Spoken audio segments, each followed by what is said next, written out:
Hey, so when we were talking a while back, right, you told me that this role was something new, different, and challenging for you. Mhm. So I'm kind of wondering for season two, what was something new, different, and challenging for you? I think season one we had there was and I don't want to make this sound like I'm criticizing, but there was some unevenness, I think, for for a lot of things, but for Land's line, especially if his emotional line at times, I think he was up and down. The first 3 or 4 episodes he was pretty classic, stoic, didn't say a lot. Then we had some really emotional scenes toward the end, and they were all Yeah. great, but I always felt like, I wish there was a little more of they were a little more smooth in terms of transition. Yeah. Season two, we didn't have some of the internal struggle we dealt with. It was a more complete season. We had COVID, and it shut us down 3 or 4 times. But it still feels like a more complete season, and we felt like that as actors as well.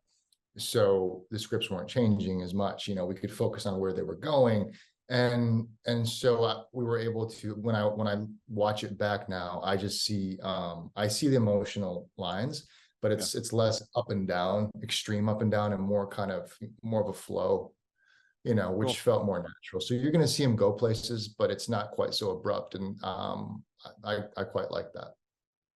That's awesome. That's awesome to hear. Now I know there's a ton of new cast members that you had this year. Is there a particular cast member or character, I guess, in season two that impacts, or a new character that impacts Land's journey the most? I think Lanfear has a pretty good impact on journeys. Tasha's amazing.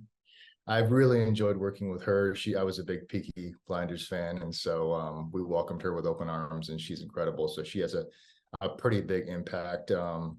Yeah, I mean, there's some really cool characters. I'm not sure what's been revealed, what hasn't, but we spent some time with, obviously, with Varen.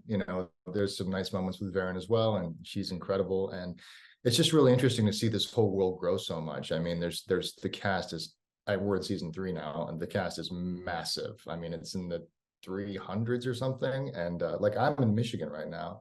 I shot 3 weeks ago. They're still shooting, and I'm just here at my house in Michigan.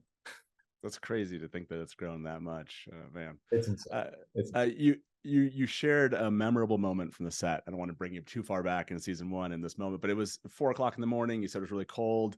You missed time to step. Rosamund's hand got cut, but you Yep. you remember this moment because it all turned out okay. That this was one of the biggest Warder Aes Sedai bonding moments you had ever had up until that moment.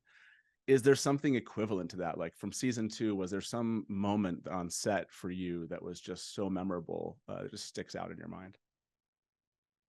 I think we traveled a lot for season two and into really amazing places. We were in the heel of Italy in the Puglia region for like 3 or 4 weeks. I mean, we were all over Morocco, Dakhla, Essaouira, these amazing places where the tide would run out, and we'd run in and set up our set just before the tide came back. And we were on ATVs, and there was camels crossing the road, and you're like, what is happening out here? And this is the Wheel of Time, and it just felt like the Wheel of Time. You know what I mean? Like Yeah. we're going to these places now. And I don't know, I guess as a whole we had so many moments. There's a moment at the end of season two where I can't give away too much for Rosamund and I, and it was just sometimes it just feels kismet, like, oh, we're here, this is a real moment. And we shot this amazing sequence, and then we wrote in the sand, that's a wrap. Season three, Wheel of Time, or season two, sorry. And just kind of those moments all together, being in these amazing places, on charter jets flying from like one place in Morocco to the next with just our small crew, and like landing in like 40-mile-an-hour winds, and the airplanes like sideways, and the pilots know how to do it because they do it every day. And you're like, what is happening? That's awesome. That's awesome. Well, thank you so much for taking the time, man. I can't wait to hopefully we'll get another chance to speak. And like I said, I'll make sure to say hi to Taylor for you. And yeah, until next time, and good luck on season three. He's doing, thanks for everything, Matt. We're looking forward to seeing you more.